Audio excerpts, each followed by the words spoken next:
to elevate.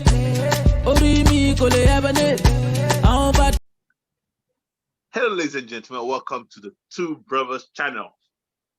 I'm one brother. And I'm the second brother. I'm bringing a new generational twist to the conversation. We have with us, as always, Rika. Welcome to the show, everybody. Welcome back. Hope you guys are good. Welcome back. Sorry, Rika. When you finish welcoming them. Oh, yes. My welcome is complete. I hope you feel welcomed. Welcome, people. Welcome. We have another powerful one for you this time. So over to you, Mr. Phil, without much further ado. Hey, Mr. Clay. You know this one is a powerful one. And this one is we've had instances where we've seen this kind of dynamics at play. We're gonna call this one, the topic for this episode is gonna be respect is earned, not demanded. Wow. Respect is earned, not demanded. Right? How many of us have been in a situation where we've seen people demand respect? They demand it forcefully. I demand to be respected. You need to respect me. Respect How dare you? Mr. Clay, carry on, please. How dare you? Do you know who I am? You know who I am? I know how old I am. I know you know I'm older than you. You know. And then with all that tirade, does that earn them the respect? Does that change anything? Before I go into it, I'll say this one.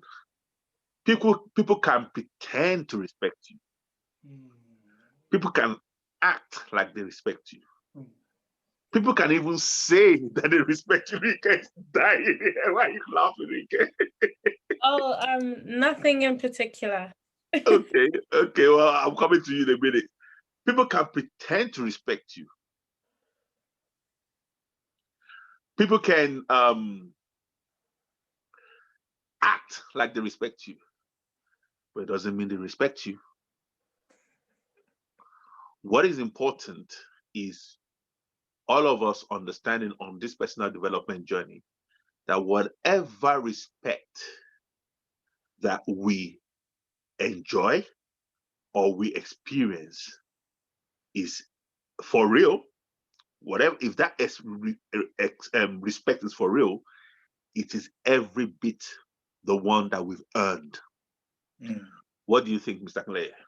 Well, this is really, really interesting because, if you're demanding to be respected, that means you're not doing something right.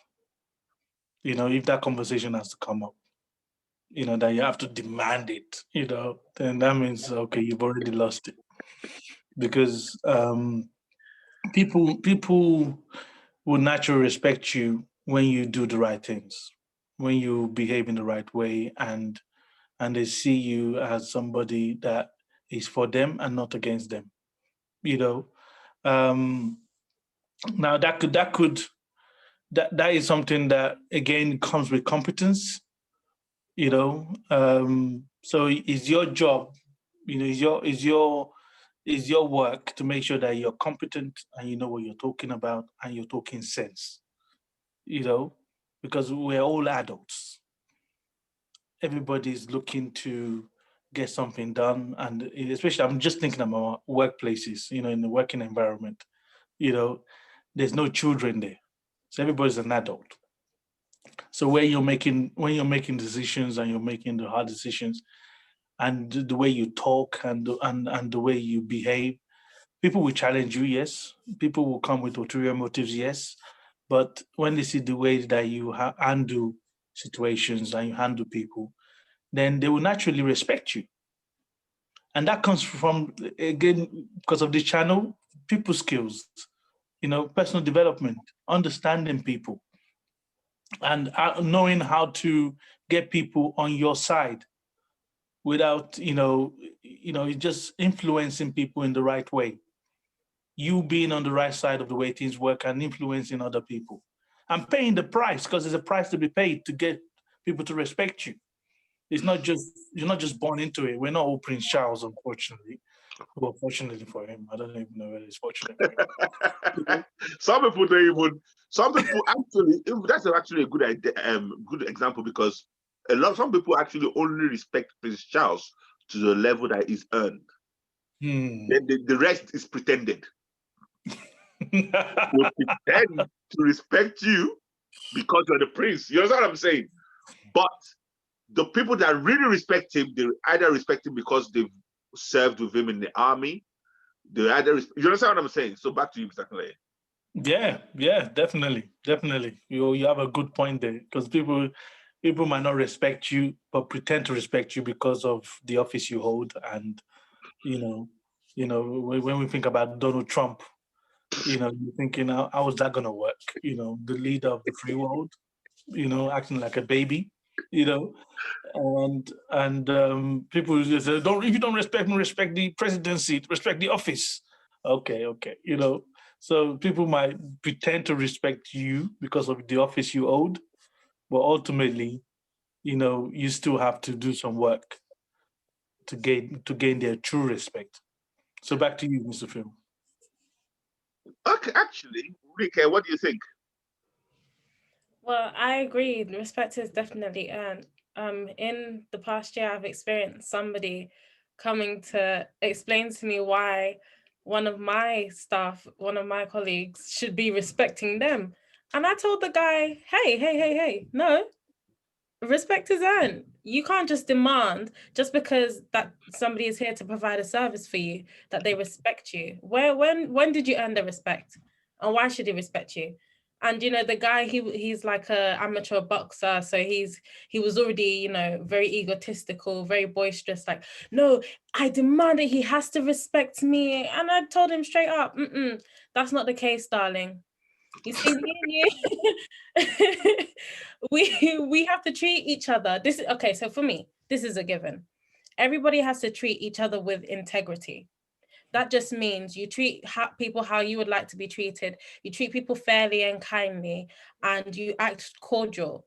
However, respect is not demanded. You have to earn that. You have to prove to somebody why they deserve to give you their respect, not just because you are older than them or because you have more money than them, which is a very funny one too, because a lot of people try and think just because they have a couple coins in their account that they are somewhat better than everybody and that you should be kissing the ground under their feet. But that's another story for another day. No. Actually, let's add that into the mix. Okay. Because again, like Rike said, just because some people have a few coins, over to you. Yeah, so for me, it's got nothing to do with all the extra add-ons, all the other attributes. For example, money, status. Like at my workplace, I remember when I first started, we have a lot of some royalty and some Arab dynasty or whatever you call them people. Sorry. But yeah, so one of my colleagues was like to me, oh, you're gonna have to kiss their behinds, basically, like the way they talk to you, you're just gonna have to sucker up to them. And I told her, no, darling, I don't do that. I don't kiss anybody's A's. No, I'm sorry, I don't care how much money you're making.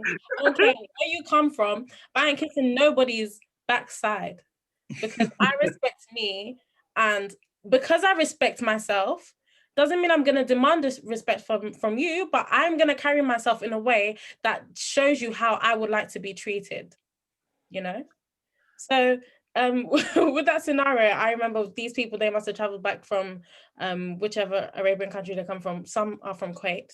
And one of the ladies, okay, I understand there may be a language barrier, but you do not call people like, so me and my colleague, we were like walking by, just like just grunting and pointing, and I was like, I think she's calling you, because it sure isn't me. You can approach somebody politely, hi, I need your assistance. or something like that. Even if you don't understand English, please help. But you know, so in those cases, I guess like you can't demand respect, because once you demand it, that respect is somewhat fake. If they even provide you with any substance of respect, and it's not long lasting, you know. So, And yeah. Rick said something there that is very, very fundamental and very, very. Do you know that the biggest respect, or the most important respect, is the respect you have for yourself? Big one. That's where it starts. That's the foundation. Because the one you have for yourself is the most important. Like Mr. Claire said, the foundation. As a matter of fact, the one that you have for yourself, if it's so deep enough, whatever other people feel for you doesn't matter. Exactly. So could it be the fact that whenever anyone feels the need to demand respect, could that be a sign Self-respect that they don't respect themselves? So Hmm. when I say, do you know who I am? Honestly. Could that be, Mr. Clay? I'm just jumping up. I'm jumping up on this, like, you know, let me get it. I can't wait to get it. the respecting yourself is beautiful, because when you respect yourself, it's like you can't demand respect from somebody else when you don't demand it from yourself. Tell him. So I remember when we were in cadets. This is the military kind of scenario. There used to be this rock hard lady.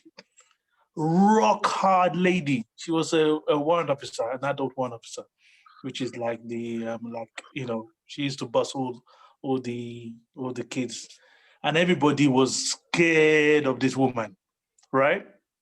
They were so scared of her. I was scared of her too, because our reputation gets before you even meet her. It's, oh, the reputation, so and I was like, you know what? I was so hard on my guys. I was so hard on myself. I was so hard. I didn't go after her to say, I need you to respect me. But because I was so hard on my guys, the discipline level that we had, we took it to the next level. Discipline was up, but we took it overboard. So when we got to this woman, she fell in love with us. She loved us all. It's like we won the drill competition. I remember we went for a competition, and marching competition, and we won it with ease. Because I remember I had to go over to her and introduce that we're ready for her to inspect us. This is after we were ready for her. Do you know what I mean? I'm telling you, we were ready for her. I'm talking. Okay, you guys, let me just put some context. Sorry, Please, Mr. Going to please, this no, story. take your time, please. We were polishing our shoes for weeks. I'm telling you, like weeks, not days, not hours, weeks. So you could see our reflection on our shoes. Not just the top, I'm talking about the bottom. Wow. I'm telling you, where you take it to the next level. We didn't leave no stone uncovered. We polished under the shoes so much. And who was the leader? Who was the leader of this bunch, Mr. Clay? I was the one taking up on this competition. Okay, So go on. I was saying, listen, this is the level, but we're gonna take it to the next level. Yeah. Okay. So if she comes to check our shoes, forget the top. We need her to check the bottom. I love it. So we were when I say we were ready for this lady, we were not. We took every precaution that even if she found something wrong, he ain't gonna be with my guys, because we've already gone past the stage So that of. means if your shoe is that good, that means your uniform was. We stopped wearing the uniform. That's what I'm telling you. You know, we stopped wearing the uniform before the competition. It was like, okay, listen, nobody's wearing uniform for this next month. All we're doing is working so that the day you put on your uniform, that day of the competition, the morning of the competition is the best day you're gonna wear your uniform for the first month, and everything will be perfect. You know? So when I walked up, when I marched over to her to tell her that we're ready to be inspected, even the way I marched over to her, I was like, you know what? It's not even about you anymore. We have taken this one beyond any reasonable doubt. So I walked up to her. I marched up to her because they're the one that's normally screaming at you, right? Yeah. So I marched up to her. I screamed at this woman on the top of my voice, you know. Give us a sample, Mr. She Clay. was shook. She was shook, like, what's going on? Give us an example. Because I was like, what? I walked up to her and said, free squadron, ready for inspection, Mom! You know, she was like, wow. Sure. You know? And did you salute and stamp your feet as well? All due respect, you know, like you woke up to her because she said, one of them, don't salute her. I just went, marched up to her and I just, big stamp, boom, free squadron, ready for inspection, Mom! You know, I was looking at you, she was just like, what? Okay. You mean business? I was like, yeah, we mean business, you know what I mean? All right, let's go. You know, when she saw, you know, her heart just melted because, you know, when you're trying to take people to a level and they go past that level, there's no way they're not going to respect or love you, man. Back to you, Mr. Phil. Come on, man. What an amazing story. In that story now, did you have to demand respect? No, you earned it by the work. Look at the work. You said that this was the standard, but you decided. That's the key. You decided to take it. We've heard that this woman is tough. We've heard that this woman is unreasonable. We've heard that, okay, no problem. It's not even about her now. We're going to take this to the next levels beyond. And when you delivered, guess what? Like you said, she probably hasn't seen anything like that before. The beautiful thing was, like, you know, I told my guys, listen, we're going for this competition. The last time we won it was in 1975 or in the 70s. Where this is now the 90s, right? So just me, listen, guys, we're all teenagers. I told them, listen, if we don't win this competition today, right, it's not even about the judges. We are our own judges. We need to beat ourselves. So if we win it and we're happy, I'm totally happy with you. If we hit the mark, if we hit our marks, forget about them. If we hit our marks, I'm totally happy. So we worked, I drilled them so hard that I thought the thing is, the more you drilled them, the more you were hard on them, the more they loved you for it. Because we had the mission. We were going to win this competition. And when we won it, Mr. Phil, when we won it, till today, these guys still keep in touch with me. Most of them still keep in touch with me, you know, because I didn't even know I had people that I mentored just for doing that. You know, that years later, they were basing what they were doing on what I did, you know? So it's an amazing story. Erika, what do you think of that story? That story is so inspiring, you know. I could only imagine how she received you guys. Like after that entry, she could not have said anything bad about it, you know. You know, just from your interaction with her, even if there was something bad, I guess she would have withdrawn it and just been like, do you know what, they've made such a good effort and they've really disciplined themselves to the fact that they are just ready, and you know, you guys are meaning business.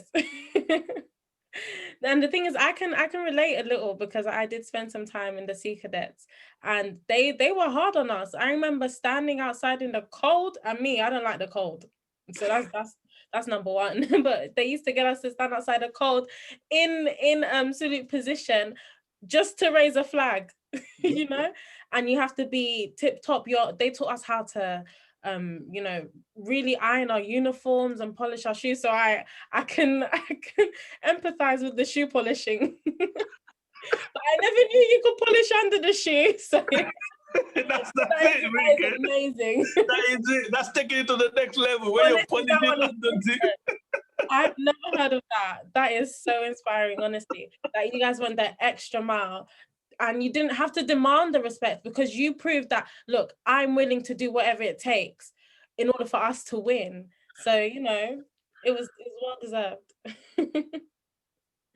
When you pay the price and earn the respect, it is automatic. You don't have to demand it. Like Mr. Claire said, if you're demanding it, you're wrong already. Like Mr. Claire's friend used to say, it's all wrong. if you're demanding respect, it's all wrong. You know what I'm saying? Yeah. So again, ladies and gentlemen, yeah, what these stories and what we're saying is that, you know, earn your respect. Any respect that you are experiencing that you've not earned is guaranteed to be fake.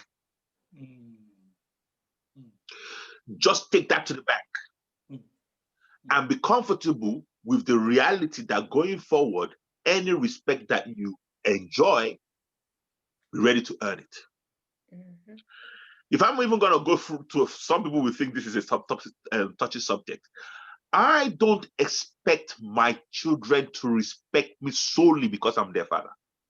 Mr. Phil, what are you talking about? I repeat, I don't expect my children to respect me solely because I'm their father.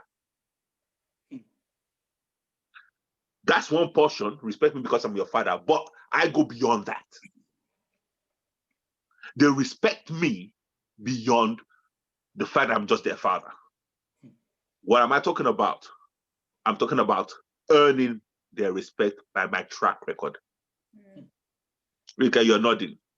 Have you got anything to add to that?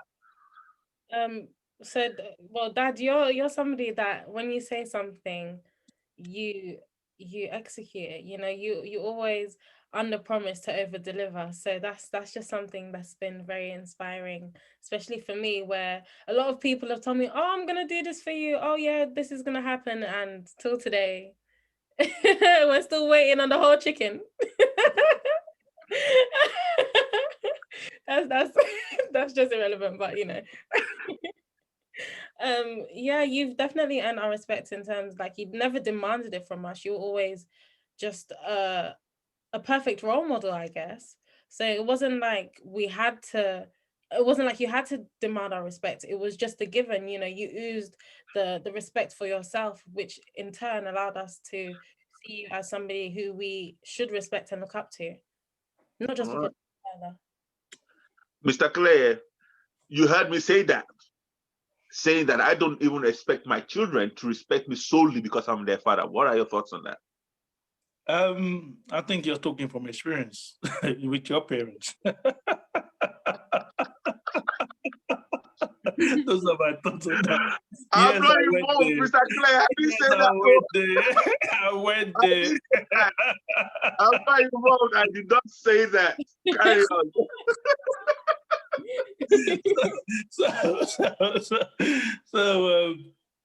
And from what you've learned from your parents, you're saying, you know what, this is not the right way to go. You know, so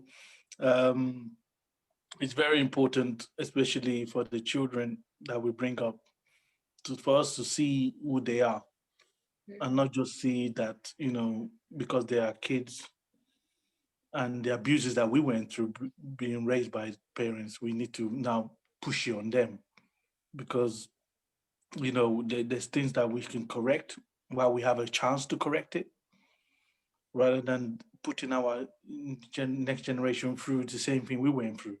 and repeating the cycle of abuse, if I can use those words, abuse. So it's very important to just, you know, and because children want to love you and respect you anyway. Children are born to wanting to love and respect you as their parent, because they just is already in them. So by the time you start doing stuff that is pushing them away from there, you've definitely gone on the wrong path. Definitely gone on the wrong path. So back to you, Mr. Phil. Again, let's round it up. Just as a side note, just to put it on the record as well, our parents are not the worst parents ever. Don't want to make it sound like that. They did their best, and everyone is doing their best. But just to bring it all around, just to say, yes, like we started, don't expect or don't demand respect. Earn it. And the rest is easy. And the most important respect in the world is the one you have for yourself. Mm-hmm. If there's any one of those that you're going to build on and you're going to focus on, honestly, it's like you want to build a skyscraper. If you want to build a skyscraper, do you know that the foundation has to go as deep? So let the respect you have for yourself be so deep that when people respect you, your foundation is so deep anyway, you don't even need their respect.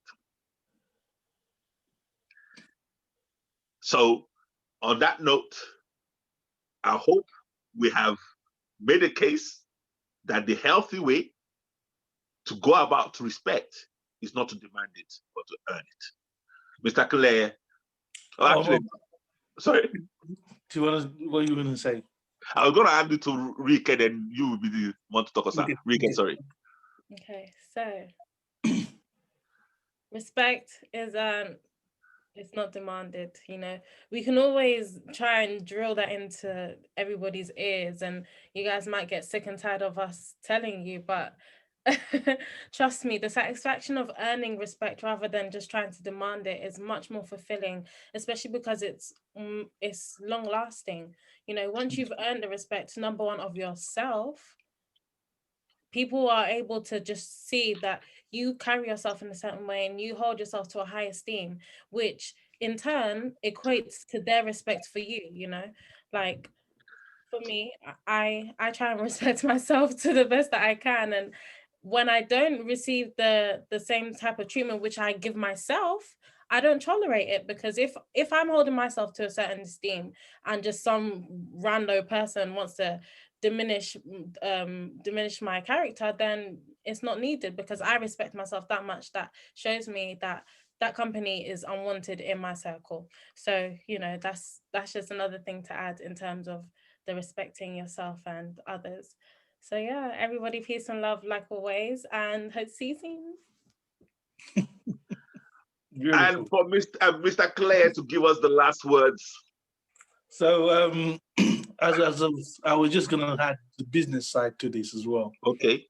That when you're working in teams, let's say you have a sales team, it's all about getting results, and you have to lead your team in a way that they see you as selfless, that you are showing them the right way. You're going the extra mile. If you have targets to meet, you're not just cutting corners. You're actually doing it for real. For real. You're doing it. So, and that will gain the respect of your team. Because they know that, oh, this guy is good. I remember when we were trying to do some sales, and we had like an area supervisor that, our numbers were nowhere near his numbers, and this guy was the most gentle guy, very quiet. And he kept encouraging us, guys, you can do better, Until one day we took him like, listen, you need to take us out. We want to see how you're doing it. And he blew us away that day. I still remember it. It's no joke. This skill thing is no joke. The guy we thought we were doing this, and there was no way it can be done. Okay, let me tell you the story. We went out to get contracts, and we went. He just drove us. He didn't even drive far. That's the most annoying thing. We've been going far. We've been going all sorts of places, meeting people, getting no's like no tomorrow. No. So it was like, okay, you need to take us out. So we took us out and took us to the nearest place you can go. Park this car. We got out. He told us where should we go? We pointed, like, we looked at the around. We said, okay, go in there. That one looks, let's see what will happen. So he said, okay, guys, you go first, and I'll wait in the car. So we went in there. We did our normal, trying to get people to sign the contract. Nobody was interested. So we came out and we said, okay, yes, there's no sales there. There's no contract there. And he said, there? We said, yeah. He said, there's people in there. I said, yeah, there's people in there. There's no contract. And then the man went in there and came out with about 5 contracts. Wow. 5.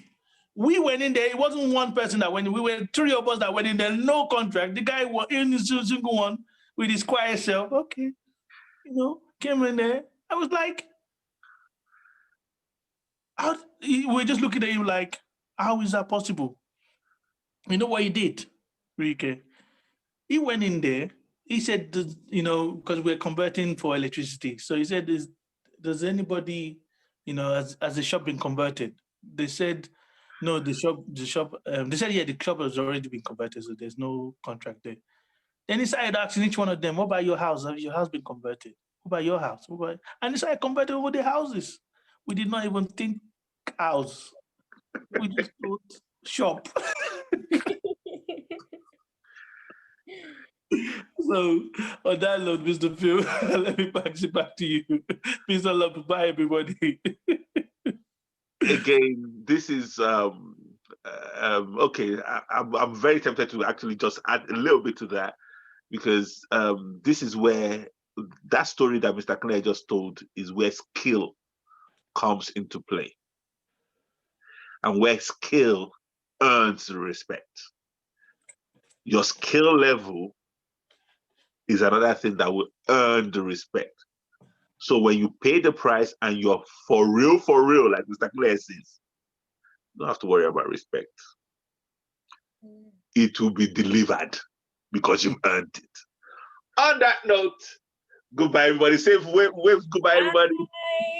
Bye. And as they're waving, see you next time.